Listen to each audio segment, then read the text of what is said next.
बहुत ही प्रसन्नता का विषय है। हमारे नवयुग सुधारक, उत्तर भारतीय प्रवर्तक, परम श्रद्धे भंडारी श्री पदम चंद्र जी महाराज का विजयदशमी दशहरा जैसे पवित्र दिवस पर उनका पावन जन्मदिन पूरे देश में श्रद्धालु लोग मना रहे हैं।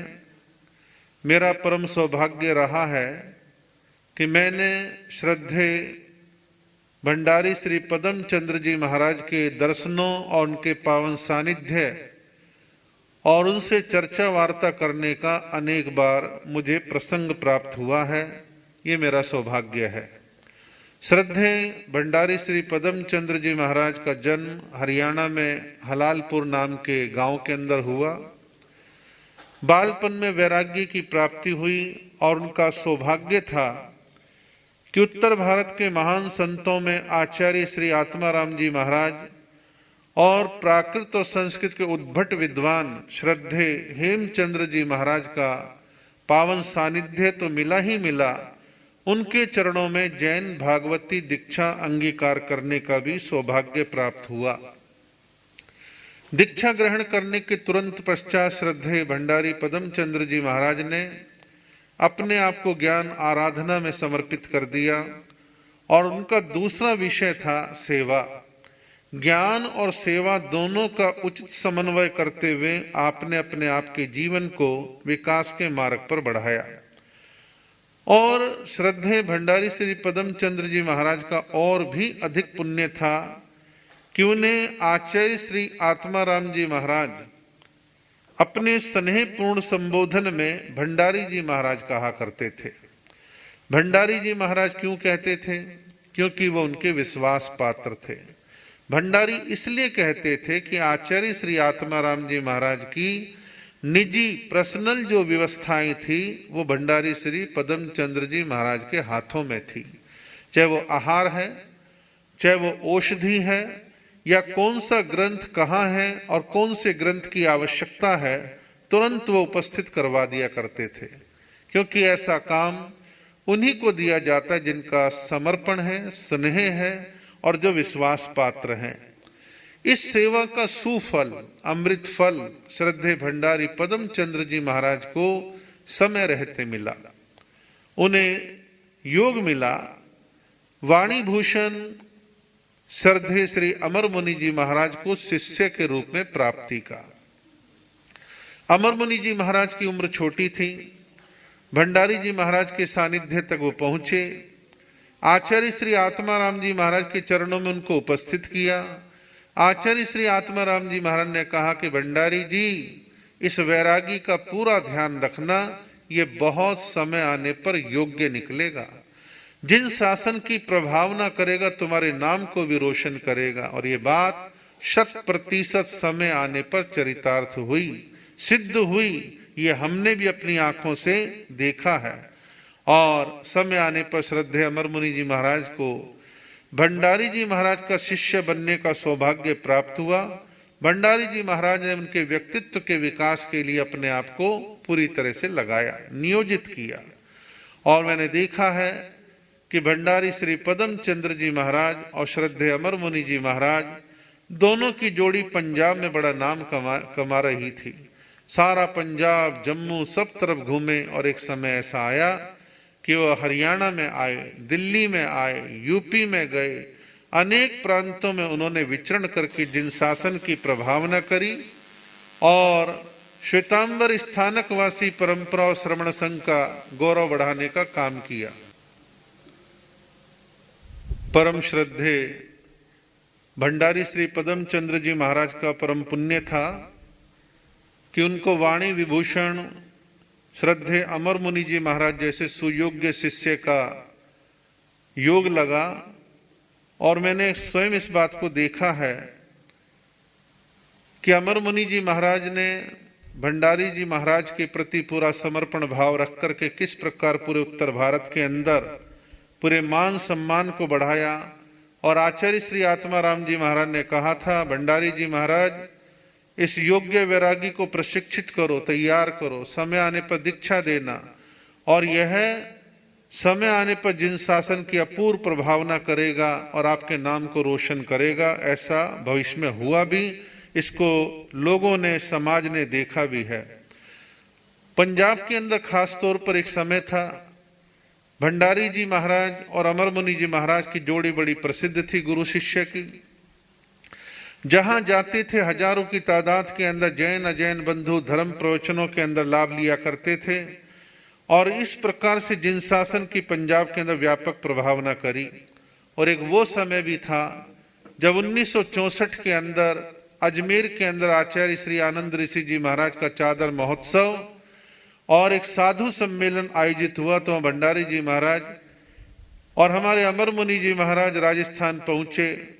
तो अमर मुनि जी महाराज की आवाज को सुनकर के बड़े बड़े संतों ने कहा, वाह कमाल है। और उनके भजन आमतौर पर बार बार हुआ करते थे और सब उनको सुनने के लिए तैयार रहते थे। पंजाब के पश्चात हरियाणा, दिल्ली, पश्चिमी उत्तर प्रदेश में इस जोड़ी ने धर्म की व्यापक प्रभावना करी और हजारों लोगों को धर्म के रास्ते पर लगाया। मैंने भंडारी जी महाराज को देखा, कई बार निकट से महसूस किया। धर्म के नाम पर कट्टरता उनको बिल्कुल स्वीकार्य नहीं थी। धर्म के नाम पर कट्टरवाद को फैलाने वाले लोगों को पसंद नहीं किया करते थे, और वो कहते थे कि समाज में समन्वय, शांति, प्रेम और प्यार ये समाज में बढ़ना चाहिए। श्रद्धेय भंडारी श्री पदम चंद्र जी महाराज ने एक सपना देखा और अपने योग्य शिष्य के समक्ष अपनी मनोभावना व्यक्त करी। विनयवान शिष्य ने स्वीकार करा कि हाँ गुरुदेव, आपकी आज्ञा का पालन होगा। भंडारी जी महाराज ने कहा कि अमर मुनि जी, मेरी भावना है कि हमारे 32 आगमों को सचित्र फोटोग्राफ से ही छपवाया जाए और राष्ट्रभाषा हिंदी के साथ साथ इंग्लिश में उनका ट्रांसलेशन होना चाहिए।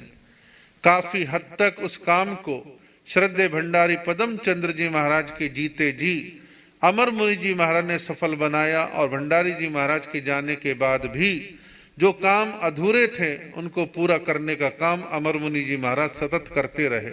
आप विचार कर सकते हैं कि श्रद्धेय भंडारी जी महाराज की भावना कहां तक थी कि हमारे आगम नई पीढ़ी और विदेशी लोगों के बीच अंग्रेजी अनुवाद के साथ पहुंचे, ताकि सामान्य जनता और जो लोग इंग्लिश के जानकार हैं वो जैन धर्म की बातों को, आगमों को, भगवान के संदेश को भली प्रकार से समझ सकें। ऐसा सुंदर काम मील के पत्थर की तरह उन्होंने किया, और बाद में जो थोड़ा बहुत कुछ कमियां रह गई थी उनको हमारे युवा मनीषी संत श्री वरुण मुनि जी महाराज ने पूरा करने का अपनी ओर से भरसक प्रयास किया है। भंडारी श्री पदम चंद्र जी महाराज ने अपने जीवन काल में अनेकों संस्थाओं का निर्माण करवाया, जिनमें जैन स्थानक और खास तौर पर शिक्षण संस्थान। उनकी प्रेरणा से कई जगह पर जैन स्कूलों का निर्माण हुआ। कई बार मैंने उनके मुखारबिंद से उनके सानिध्य में बैठ करके सुना। वो कहा करते थे कि मुनि जी, एक बात कहूं, एक स्कूल बनता है, सैकड़ों लोगों को रोजगार मिलता है, हजारों बच्चों को शिक्षा मिलती है, और उन बच्चों में 12वीं क्लास पढ़ते पढ़ते जैन धर्म का संस्कार बिन कहे आ जाता है। संतों के समय समय पर प्रवचन होते हैं। बच्चा 12 साल की पढ़ाई के दौरान अहिंसा शाकाहार के संस्कारों को ग्रहण करता है कि वे यहाँ अंडे और नॉन वेज की कोई चर्चा नहीं है। कितना सुंदर उनका सोच था, और कहा करते चीजें लंबे समय तक चलती हैं और जो धर्म और शासन की प्रभावना करती हैं। और इसी के साथ श्रद्धेय आचार्य श्री आनंद ऋषि जी महाराज ने भंडारी श्री पदम चंद्र जी महाराज के ऊंचे व्यक्तित्व को देखते हुए अमर मुनि जी महाराज जैसे योग्य सक्षम संत के साथ देखते हुए आचार्य श्री आनंद ऋषि जी महाराज ने 1986 के अंदर उनको उत्तर भारतीय प्रवर्तक पद प्रदान किया, और जितने समय तक उन्होंने शासन किया, जिन शासन की प्रभावना के सुंदर काम होते रहे। और मुझे अच्छे से याद है कि जब अंबाला में आचार्य उनका प्रवर्तक पद समारोह हुआ, तो उस समय पर लगभग 17 दीक्षाएं सामूहिक रूप से हुई, जिसमें अनेक वैरागी और वैरागन थे। सुंदर काम किया। एक बार हम दिल्ली के विवेकानंद क्षेत्र में थे। श्री प्रेमचंद जी जैन, जिनका भी हाल ही में स्वर्गवास हुआ है, उनकी 3 कोठियां, कोठियों के बाहर सड़क रोक करके एक बड़ा प्रवचन किया गया। अच्छी तादाद में लोग थे। हालांकि उस समय भंडारी जी महाराज प्रवचन नहीं देते थे, लेकिन ना जाने उस दिन क्या मन में ख्याल आया, उन्होंने अमर मुनि से कहा कि आज मैं भी कुछ बोल दूं। बोले हाँ गुरुदेव कृपा करो। तो उन्होंने उस समय की मंद आवाज और लड़खड़ाती आवाज में कुछ बातें कही थी। खास तौर पर जिन शासन के प्रचार प्रसार की बात कही थी। उन्होंने कहा था, विवेकानंद का उल्लेख करते कि विवेकानंद ने हिंदू धर्म को 7 समंदर पार कैसे पहुंचाया। क्या जैन समाज में ऐसी प्यास है धर्म प्रचार की? उन्हें जैन धर्म के व्यापक प्रचार प्रसार की बात उन्होंने कही, और जो मैंने अपनी आंखों से देखा, अनुभव करा, कई बार चर्चाएं हुई। कोई नया ग्रंथ छपा है तो मुझे बुलाते और कहते कि मुनि जी ये ग्रंथ छपवाया है, आप इसे पढ़ना। और कई बार अपनी पीड़ा व्यक्त करते कहा करते थे कि विद्वान लोग भी ग्रंथ ले लेते हैं, पढ़ भी लेते होंगे, लेकिन कभी अपनी राय जाहिर नहीं करते। इस ग्रंथ को पढ़कर के कैसा महसूस करा, क्या नयापन देखा, ऐसा भी एक 4 लाइन लिख करके देने का भी कष्ट जो है वो लोग नहीं करते। मैंने खुद अपनी आंखों से देखा। दिल्ली लक्ष्मी नगर में हम रुके हुए थे।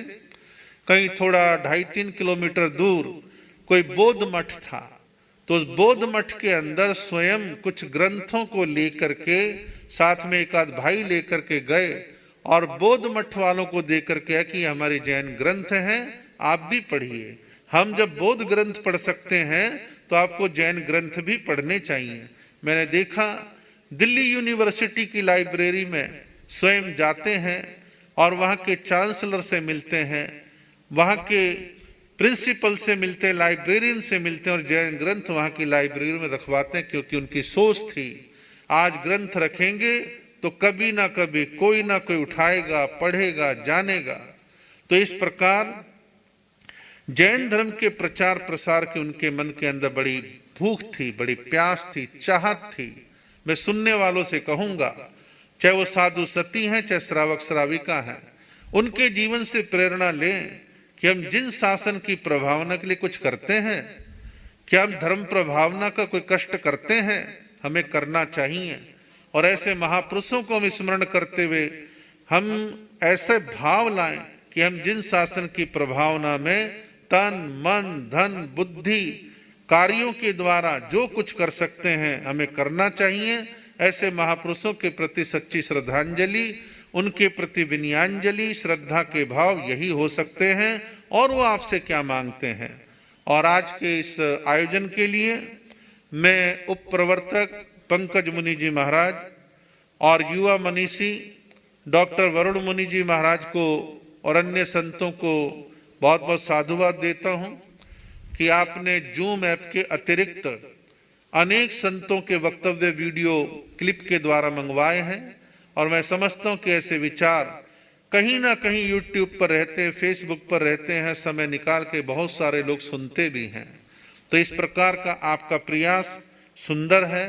आप भी साधुवाद के पात्र हैं। आपका चातुर्मास हिंदुस्तान के दक्षिण भारत के अंदर लास्ट कोने में कन्याकुमारी में चातुर्मास चल रहा है, लेकिन आधुनिकतम सूचना साधनों के माध्यम से, संचार माध्यमों से आपने सुंदर प्रयास किया है। पुनः एक बार साधुवाद। इन्हीं शब्दों के साथ अपने वक्तव्य को विराम देता हूं।